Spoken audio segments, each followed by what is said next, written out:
தப்பு. இன்று நான் சாகப் போகிறேன். மாஸ்டிஃப் என் பின்னாலேயே வந்தது. சில சமயம் உறுதியாய் காலடி எடுத்து வைக்கும், சில சமயம் பனிச்சரிவில் ஊருளும். உருமிக்கொண்டும் பற்களை காட்டிக்கொண்டும் வந்தது. பனித்துணுக்கு திரையின் பின்னால் மறைந்திருந்த யாரும் வசிக்காது போல தோன்றிய வீடுகளை தாண்டி அது என்னை துரத்தியது. உச்சியில் கூரான பனித்தொப்பிகள் வைத்திருந்த தூபிகளை தாண்டி பனியின் உறைய வைக்கும் குளிரில் பள்ளத்தாக்கு வரை என்னை அது விரட்டியது. அங்கே அது ஒரு பனிச்சரிவில் மாட்டிக்கொண்டது. உருமலுடன் உடலை வேகமாக அசைத்து பார்த்தது. பிறகு மெல்ல பனியில் புதைந்தவாறே உதவி கேட்டு மன்றாடுவது போல மெதுவாக நீளமாக குரைத்தது. செத்துப்போ! நான் கோபமான சிரிப்புடன் அதை பார்த்து கத்தினேன். ஒழிந்து போ மிருகமே! நாயை பணியிலேயே விட்டுவிட்டு கவனமாக அடி வைத்து மங்களாக தெரிந்த மலையோடை பாதை தொடங்கும் இடத்தை நோக்கி நடந்தேன். அந்த இருட்டு என்னை வரவேற்றது.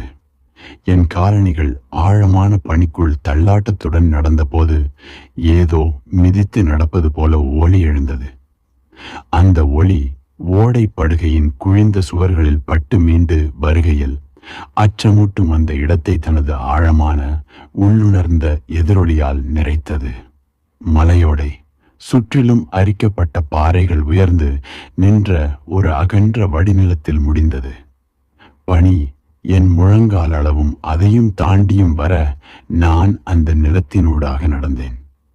பாதி வழியில் சட்டென்று அப்படியே விழுந்து மனம் உடைந்து ஒரு குழந்தையைப் போல அழ ஆரம்பித்தேன். என் உடலின் பலம் குறைந்து கொண்டே வருவதை உணர்ந்தேன். பெரிய செல்லென்ற பனித்துணுக்குகள் என் முகத்தில் பட்டு துடிக்க வைத்தன. திடீரென குளிர் நிறைந்த இந்த வெற்று வெளியில் நான் தனியாக விடப்பட்டிருப்பதை என்னால் நம்ப முடியவில்லை. எதிர்பாராத விதமாக என் பலம் என்னிடம் திரும்பியது. ஒரு திடீர் காற்று போல வந்து என்னை ஆக்கிரமித்தது. நான் திரும்பிச் செல்வேன். மெதுவாக அடி வைத்து நடந்து மீண்டும் லாமா மடாலயத்துக்கு செல்வேன். என்னை வைர வாகனத்தின் ஆசானிடம் அழைத்துச் செல்லும்படி கேட்பேன். மன்னித்து மீண்டும் ஏற்றுக்கொள்ளுங்கள் என்பேன். தேவைப்பட்டால் என்னையே இழிவுபடுத்திக் கொள்வேன். அவர் விரும்புவதையெல்லாம் செய்வேன். அவரது பின்புறத்தை நோக்கி ஊர்ந்து வரச் சொன்னால் புழு போல ஊர்ந்து செல்வேன். இமயமலை குளிர்காலத்தின் நடுவில் இருக்கும்போது ஓநாய்கள் அருகில் இருக்க தன்மானம் ஒருவனுக்கு தேவைக்கு மீறிய ஆடம்பரமாகும். நான் சிரமத்துடன் எழுந்து மெதுவாக அடி வைத்து வந்த வழியிலேயே நடந்தேன். மயிரடர்ந்த மாஸ்டிஃபின் உருவம் சட்டென்று என் முன்னே தோன்றியது. உருமிக்கொண்டு தன் பற்களை அது காட்டியது. அதன் கண்கள் உறுதியான வெறுப்பில் கனன்றன. அதன் மூக்கை நுரை மூடியிருந்தது. ஒரு அடி எடுத்து வைத்தால் என் மீது பாய்ந்துவிடும் என்பது நன்றாக தெரிந்தது. என் சட்டை பைக்குள் இருக்கும் கத்தி நினைவுக்கு வர கையை பைக்குள் விட்டேன்.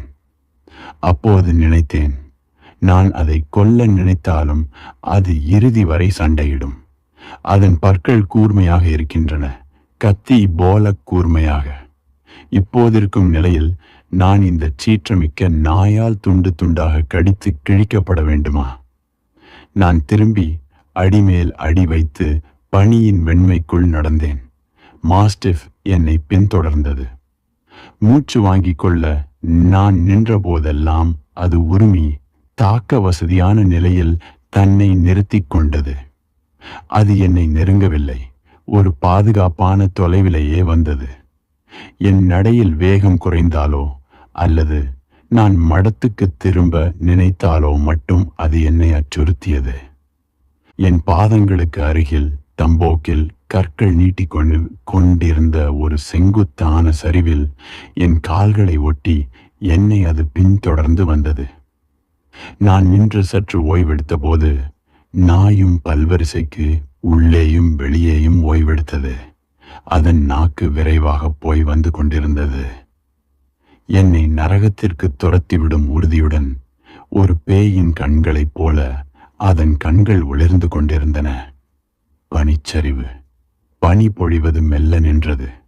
மலையை பிரகாசமான சூரியனின் கதிர்கள் தழுவின.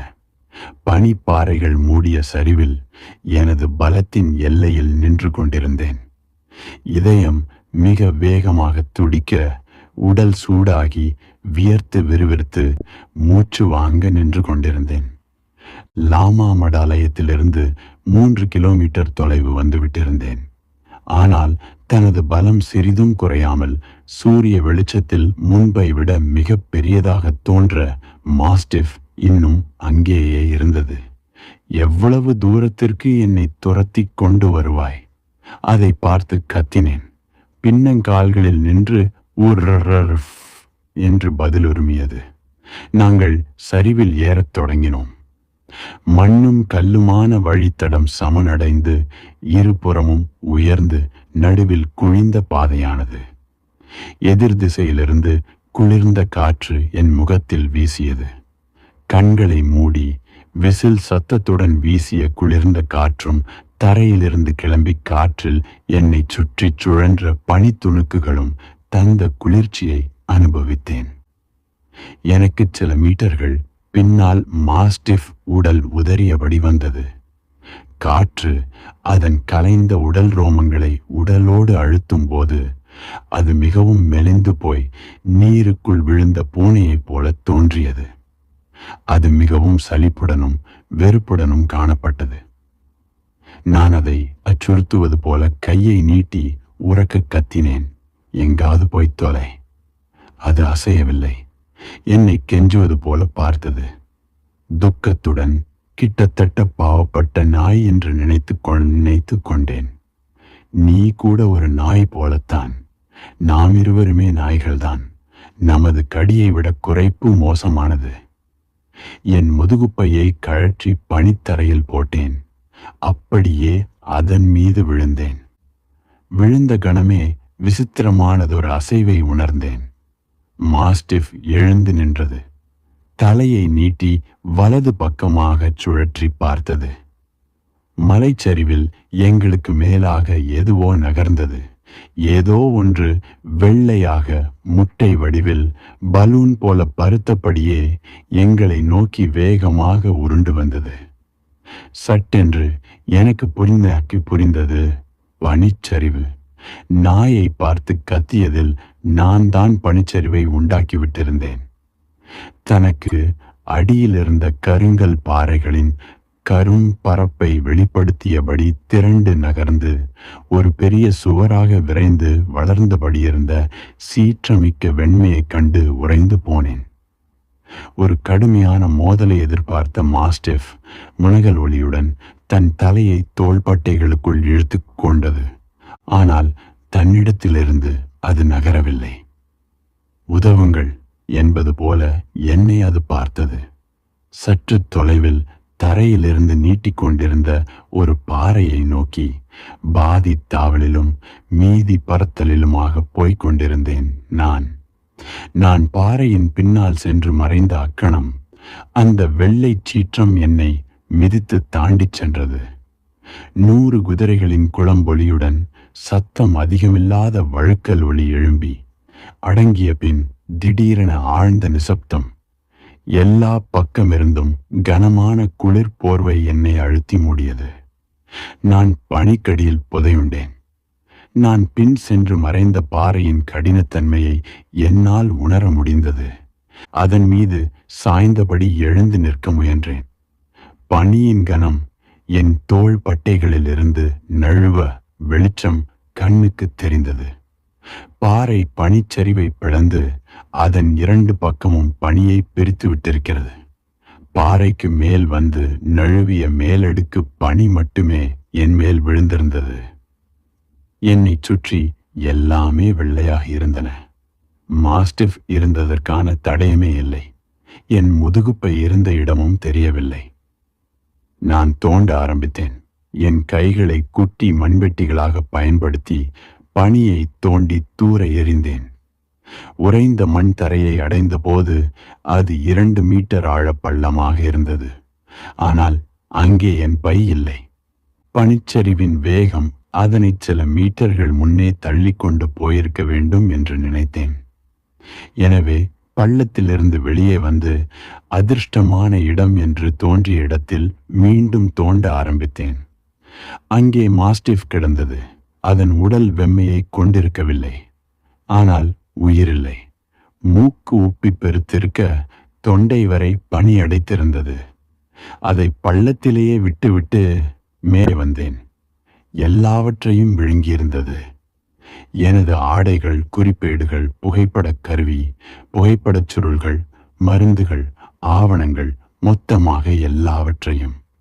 இவற்றை மட்டுமல்ல, எனது கூடாரம் மற்றும் உறங்கும் பையையும்.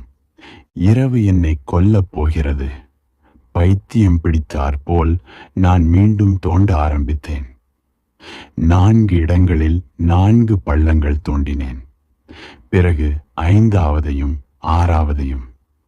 7ஆவது பள்ளத்தை தோண்டுகையில் பலமிழந்து சோர்ந்து அதனுள்ளேயே படுத்துவிட்டேன்.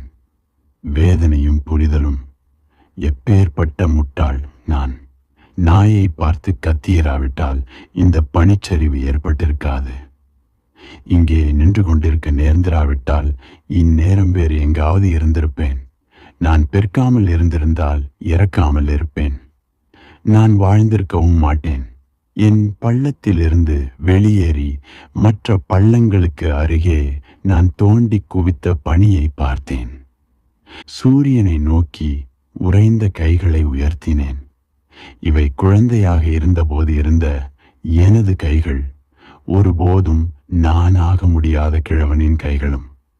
தான் தேடியது கிடைக்கப்பெற்ற இளைஞனின் கைகள் இவை.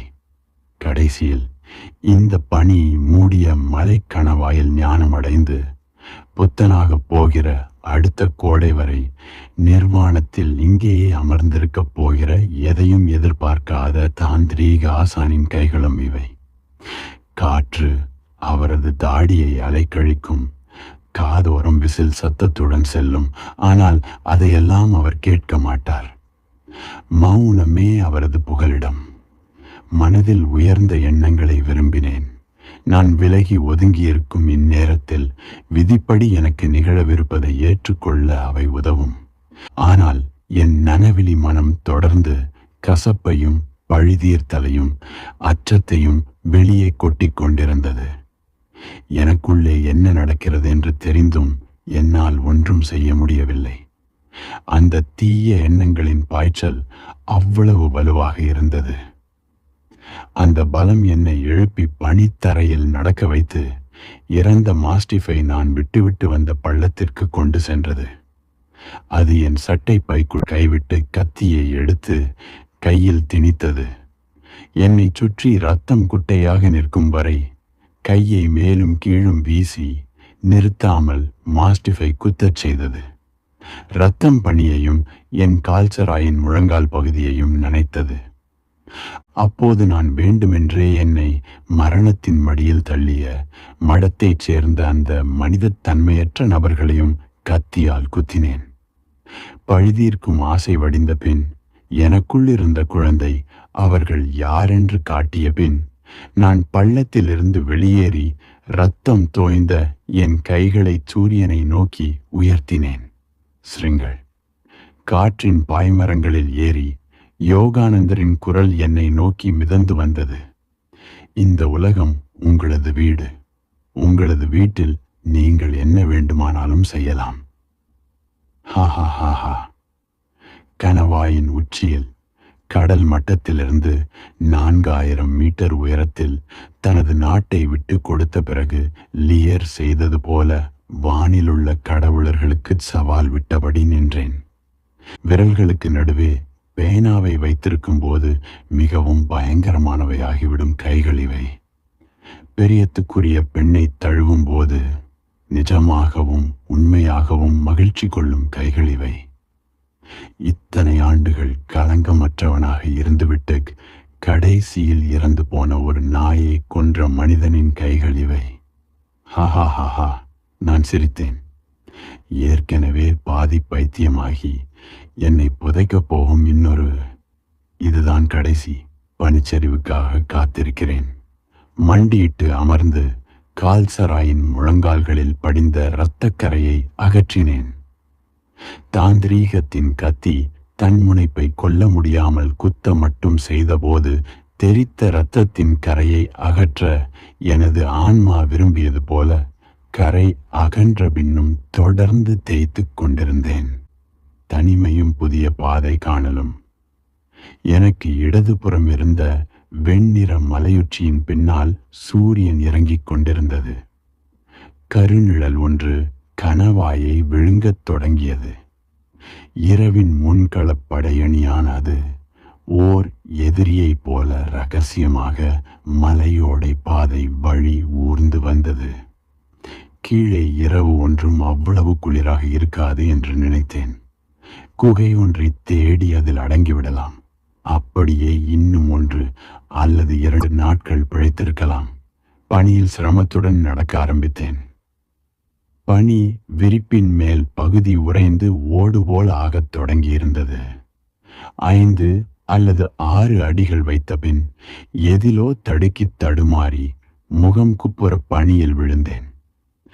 எழுந்து நின்று திரும்பி பின்னால் பார்த்தேன்.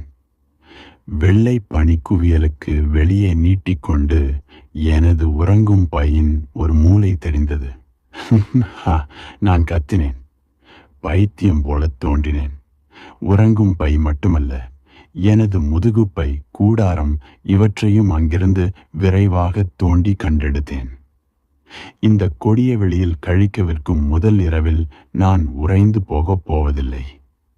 வேண்டுமானால் அது 2வது அல்லது 3வது இரவில் நடக்கலாம் என்பதை தாண்டி இந்த முதுகுப்பை எனக்கு அத்தனை முக்கியமானதல்ல என்றாலும் என்னை முடிவற்ற மலையோடை பள்ளங்கள், பனி வண்டல் பிரதேசங்களை தாண்டி ஒரு சொகுசு விடுதியின் கதகதப்பான அறைக்கு கொண்டு செல்லக்கூடிய ஒரு மந்திர கம்பளத்தை கண்டுபிடித்தது போல மகிழ்ச்சியில் கத்தினேன்.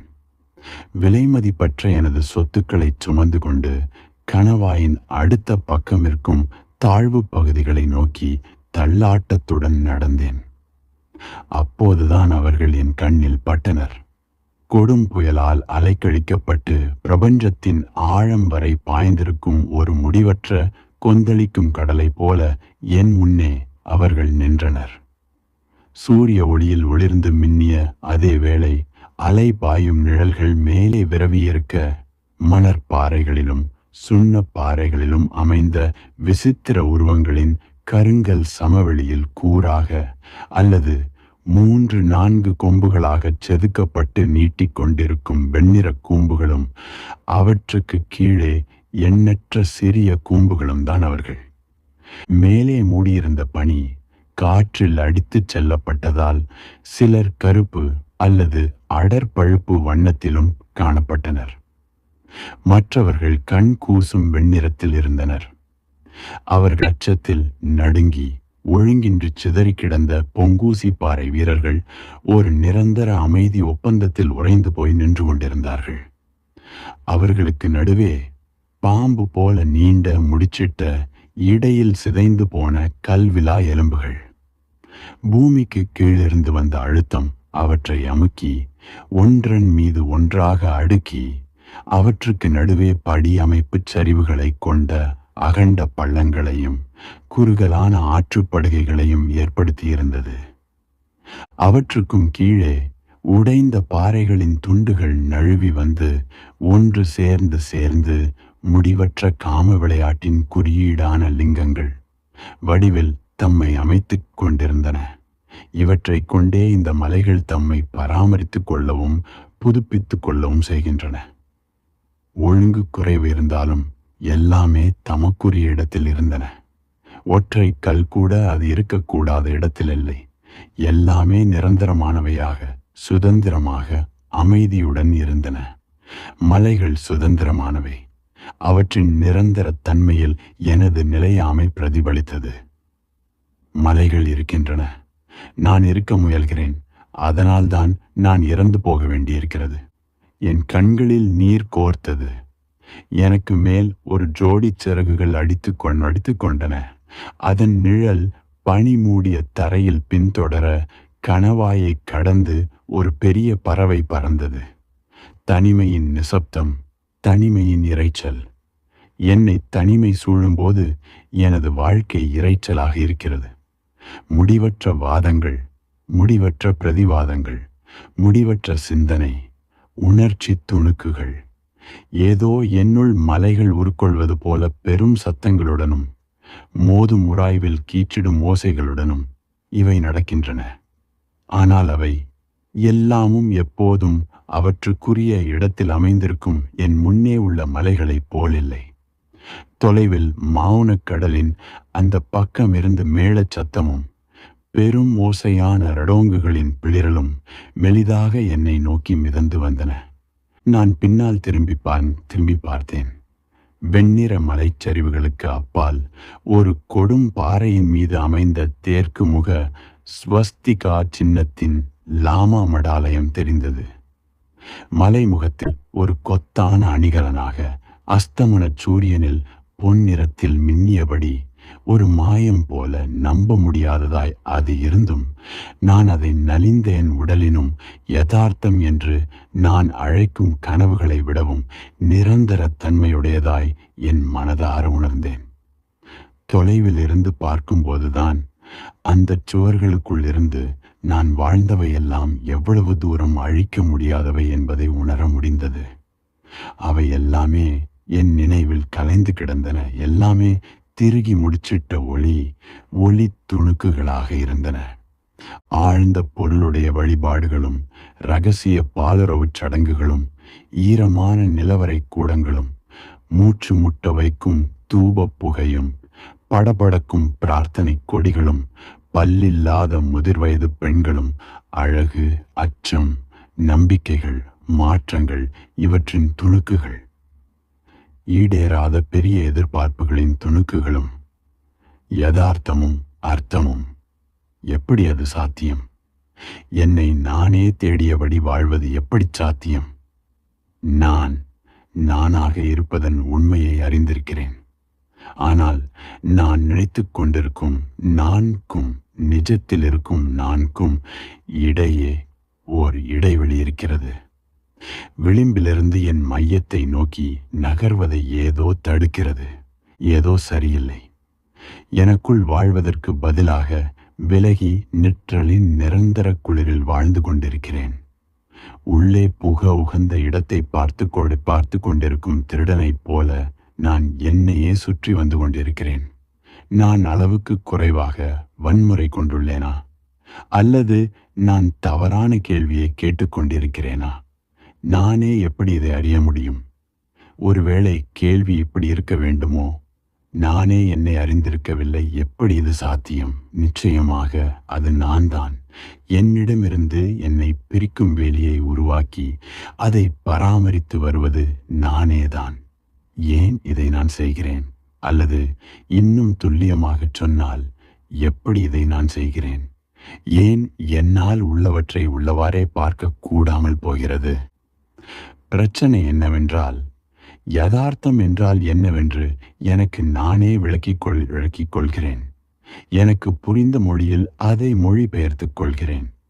அது கருத்துக்கள் மற்றும் வரையறைகளின் மொழி.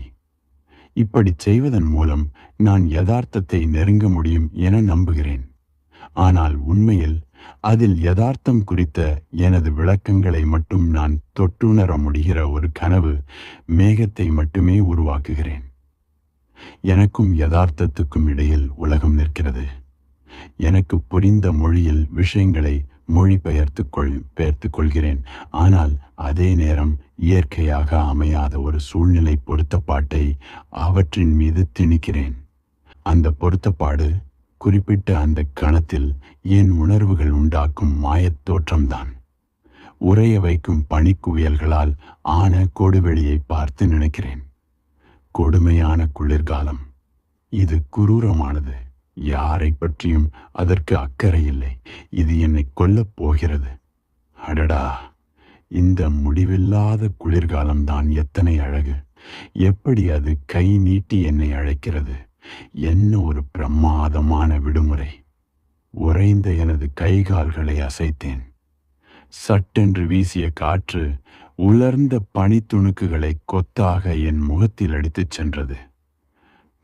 மரணம் ஒன்றும் வெகு தொலைவில் இல்லை என்பதை உணர்ந்தேன். இந்த உணர்வு என்னை அதிர்ச்சிக்குள்ளாக்கியது. என் வாழ்வை நான் வீணடித்து விட்டேன். தவறான கனவுகளை பின்தொடர்ந்து விட்டேன். ஒரு புனைவை உருவாக்கி அதை வாழ்க்கை என்று அழைத்து விட்டேன். நான் எதிர்கொள்ள பயந்த நிஜமான யதார்த்தத்துக்கு முன் அதனை கேடயமாக நிறுத்தி கொண்டேன். ஏனென்றால் அந்த யதார்த்தம் மிகவும் கரடுமுரடாக, உயிர்ப்பின்றி, சுவாரஸ்யமற்று இருந்தது. இப்போது அதனிடம் நான் சிக்கிக்கொண்டேன். முட்டாளாகிய நான் இப்போதும் இந்த இறுதி கட்டத்திலும் அதை ஏமாற்றிவிட முடியும் என நினைக்கிறேன். எனக்கு ஒரு ஜப்பானிய மானத் திரைப்படம் நினைவுக்கு வந்தது. அப்படத்தில் இயக்குனர் காட்சி விவரணைகளை அழகுறத் தொகுத்து படத்தின் இறுதி கட்டத்தில் தாங்க முடியாததாகிவிடும் ஓர் எதிர்பார்ப்பை வெற்றிகரமாக உருவாக்கியிருப்பார்.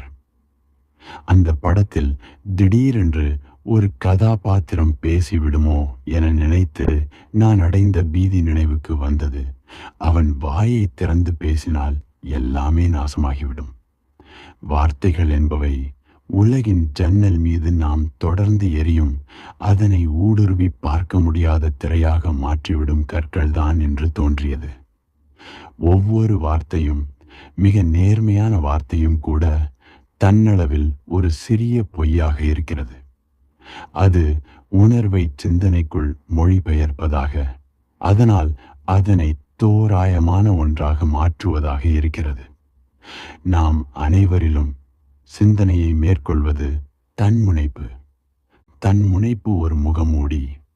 தன்முனைப்பு ஒரு சுய பிம்பம். வாழ்வில் நான் கொண்டிருக்க விரும்பியதெல்லாம் அர்த்தமும் நம்பிக்கையும் தான். என்னுடைய விருப்பங்கள் நிறைவேறும் என்ற சாத்தியங்கள் இன்றி நாளைய தினம் அமையாது என்ற நம்பிக்கை. நம்பிக்கையின்றி எப்படி வாழ்வதென்று எனக்கு தெரியாது. அதை தெரிந்து கொள்ளவும் முடியாது.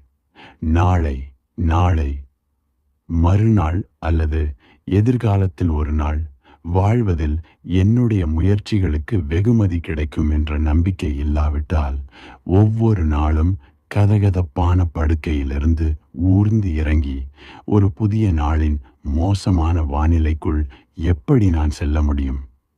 வாழ்வு பயனற்றது என்று எனக்கு நானே ஒத்துக்கொள்ள அச்சமாயிருந்தது.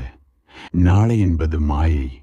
உண்மையான ஒரே நிகழ்காலத்து வாழ்வின் மீது அணிவிக்கப்பட்ட ஒரு முகமூடி என்பதையும் கடைசியில் என்னால் தவிர்க்கவே முடியாது என்ற நிலை வரும் வரை இந்த எதிர்கொள்ளலை தள்ளி போட்டு கொண்டு வருவது சுலபமாயிருந்தது. இப்போது எனக்கு நானே ஒரு பெரிய பொறி வைத்து கொண்டு விட்டேன் என்பது தெரிகிறது. இப்போது தொலைவில் கேட்கும் முக்கியமற்ற ஒரு எதிரொலி என்றாகிவிட்ட என் வாழ்க்கையில் நான் அறிவை, கருதுகோள்களை, தத்துவத்தை, பலவற்றை குறித்த அபிப்பிராயங்களை பேணி வளர்த்தேன். வெறுமனே உணர்வதெல்லாம் எனக்கு போதுமானதாக இருப்பதில்லை. உணர்வுகளுக்கு பின்னால் எனக்கு ஒரு விளக்கம், ஒரு சூழ்நிலை பொருத்தம், ஓர் அர்த்தம் தேவைப்பட்டது. வார்த்தைகளை கொண்டு மட்டுமே இந்த அர்த்தத்தை கண்டுபிடிக்கவும் அணுகவும் முடியும் என்று நம்பினேன். இந்த எனதும் மற்றவர்களதுமான எழுதப்பட்ட அல்லது பேசப்பட்ட வார்த்தைகள் ஓர் இரைச்சலை உண்டாக்கின. அந்த இரைச்சலின் எதிரொலி இப்போது மலைகளுக்கு பின்னால் மெல்ல தேய்ந்து மறைந்து கொண்டிருக்கிறது. யப் யப் யப், பிளா பிளா பிளா. ஒருபோதும் வாழ்வாக இல்லாத ஒரு வாழ்வின் எதிரொலி. எல்லாமே மறைந்தன. எல்லாமே என்னை கைவிட்டிருந்தன. நாளையை குறித்து, அடுத்தவர்கள் என்னை பற்றி என்ன நினைப்பார்கள் என்பது குறித்து, எனது பணி குறித்து, என்னை பற்றியும் மற்றவர்களை பற்றியும் நான் என்ன நினைப்பேன் என்பது குறித்து, எனக்கும் இந்த மனித குலத்துக்கும் என்ன நிகழும் என்பது குறித்து நான் கவலைப்பட வேண்டியதில்லை. இன்று நான் சாகப் போகிறேன்.